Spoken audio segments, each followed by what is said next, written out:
तो आज हमारे पास पड़ताल करने के लिए एक बड़ी ही मजेदार चीज है। ये एक बघेली कॉमेडी वीडियो का ट्रांसक्रिप्ट है। टाइटल है इसका मलकिन के फरमाइश। हाँ, और ये पति पत्नी के बीच की जो रोजमर्रा की खींचतान होती है ना, उसका एक बहुत छोटा सा लेकिन बहुत सटीक नमूना है। बिल्कुल।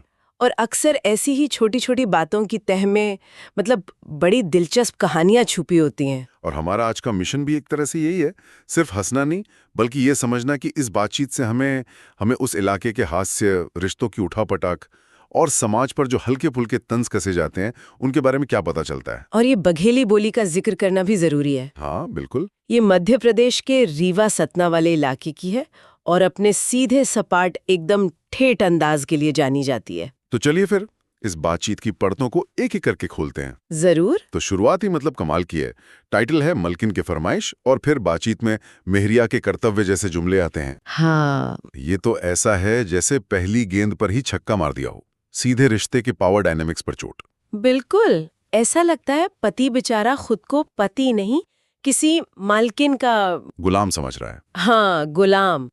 ये मालकिन शब्द का इस्तेमाल ही अपने आप में एक पूरा व्यंग्य है। अच्छा। यह शब्द सुनते ही दिमाग में एक तस्वीर बनती है, एक हुक्म चलाने वाली पत्नी और एक बेचारा पति जो बस जी हुजूरी कर रहा है। सही बात है। कॉमेडी का पूरा मंच इसी एक शब्द से तैयार हो जाता है और पति इस भूमिका को अपनाने से साफ इनकार कर देता है। हाँ, उसका पहला रिएक्शन ही वही है, तुम गलत हमको समझ रही हो। हाँ बिल्कुल। यहाँ से वो टकराव शुरू होता है जो हमें हंसाता है। और ये टकराव तो फिर बढ़ता ही चला जाता है। मैंने जब पहली बार वो लाइन पढ़ी, मैं पति नहीं हूँ, फंसाया गया हूँ, मैं सच में जोर से हंस पड़ा। हाँ। ये इतना ज्यादा नाटकीय है लेकिन फिर भी कहीं ना कहीं कई लोगों के दिल की आवाज जैसा लगता है। सही बात है। ये जो फंसे हुए पति का किरदार है, ये भारतीय कॉमेडी में बहुत पॉपुलर है। हाँ, हमेशा से रहा है। लेकिन यहाँ मजा इस बात का है कि वो अपने फंसने की वजह गिनाता है और वो वजह बहुत असली लगती हैं। जैसे उसकी एक बड़ी शिकायत बच्चों को लेकर है। वो कहता है, जब देखा तब तुम बस वही लड़का लड़का, एक तो हुई तो कहा भी अब क्या करें, कहें दूसरा खिलाओ। मतलब परिवार बढ़ाने का दबाव। हाँ, पर सिर्फ परिवार बढ़ाने का नहीं, शायद एक और लड़का पैदा करने का दबाव। अच्छा, ये एक बहुत ही गहरा सामाजिक मुद्दा है। बिल्कुल। और इसी को यहाँ कॉमेडी के लपेटे में पेश किया गया है। कई पुरुषों पर यह दबाव होता है कि भाई वंश चलाने के लिए बेटा तो होना ही चाहिए, और अगर एक है तो दूसरा भी हो। हाँ, तो उसकी ये शिकायत सिर्फ एक मजाक नहीं है, ये एक असली सामाजिक तनाव को आवाज दे रही है। ये बात तो है। और मामला सिर्फ बच्चों तक ही सीमित नहीं है। नहीं, उसे अपनी जिंदगी में रोमांस की कमी भी खल रही है। वो एक जगह कहता है, बिना रोमांस के क्या बोलते हैं।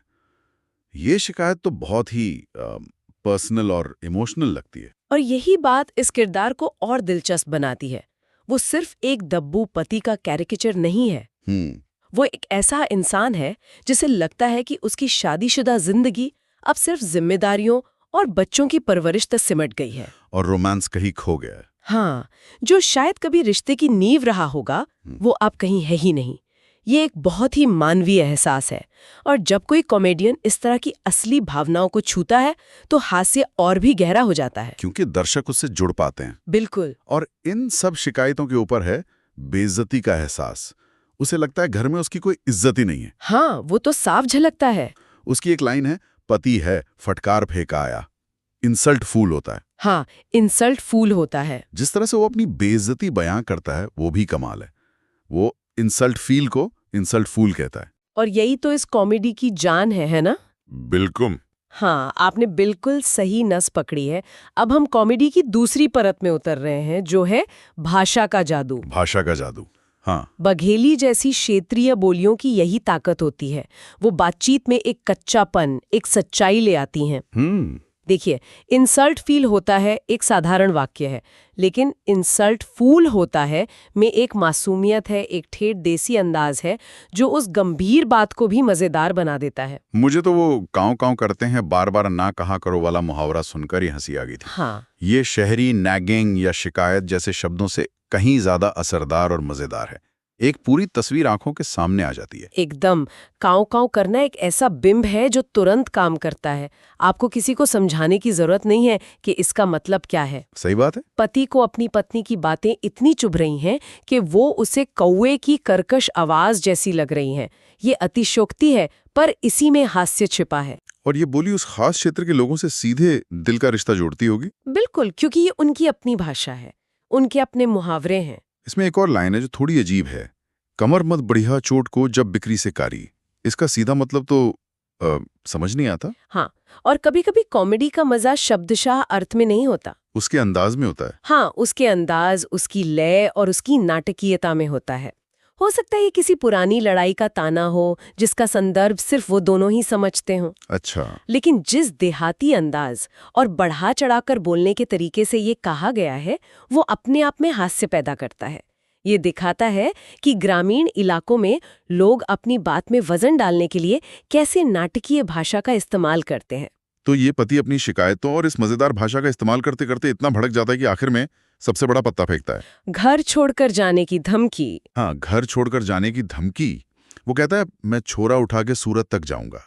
ये धमकी तो काफी गंभीर लगती है। और यहीं पर इस स्क्रिप्ट का सबसे शानदार मोड़ आता है। कैसे? देखिए, ये कोई ऐसी वैसी धमकी नहीं है।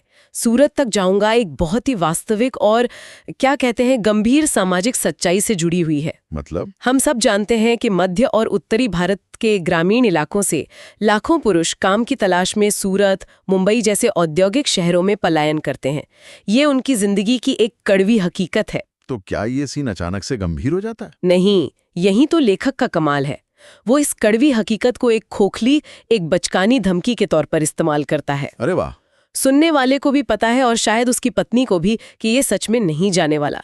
ये ठीक वैसा ही है जैसे कोई बच्चा चॉकलेट न मिलने पर कहता है मैं घर छोड़कर जा रहा हूँ। सही बात है। तो धमकी की जड़ें तो बहुत गंभीर हैं, लेकिन उसका इस्तेमाल इतना हल्का है कि दोनों के बीच का जो अंतर है वही जबरदस्त कॉमेडी पैदा करता है। मतलब वो अपनी जिंदगी की सबसे बड़ी त्रासदी को अपनी सबसे छोटी लड़ाई में हथियार की तरह इस्तेमाल कर रहा है। बिल्कुल। वाह, ये तो मैंने सोचा ही नहीं था।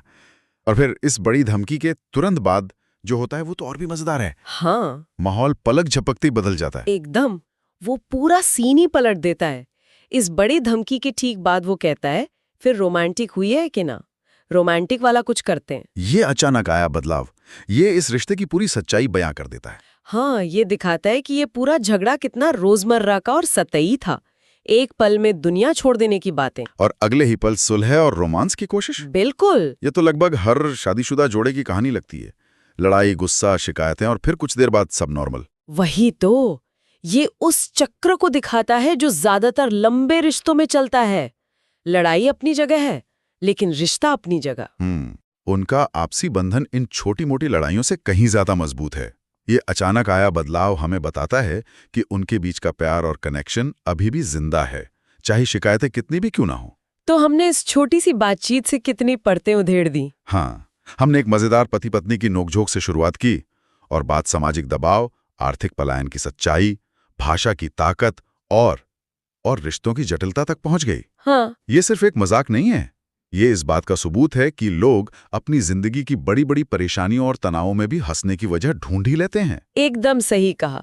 और यहाँ से एक बड़ा सबक ये मिलता है कि कॉमेडी सिर्फ सच्चाई का बढ़ा चढ़ा रूप नहीं है, बल्कि वो एक तरह का प्रेशर वॉल्व है। Pressure wall. हाँ, रोजमर्रा की जिन शिकायतों या तकलीफों पर लोग खुलकर गंभीरता से बात नहीं कर सकते या नहीं करना चाहते, उन्हें मजाक का चोला पहनाकर बाहर निकाल दिया जाता है। इससे मन भी हल्का हो जाता है और रिश्ते में कड़वाहट भी नहीं घुलती। मतलब ये जो बेचारे पति और हुक्म चलाने वाली पत्नी के किरदार हैं, ये सिर्फ हंसाने के लिए नहीं है, ये एक तरह का सामाजिक समाधान है। एक तरह से हाँ, ये किरदार हमें हंसाते हैं क्योंकि हम सब उनमें अपनी या अपने आसपास की जिंदगी का कोई ना कोई हिस्सा देखते हैं।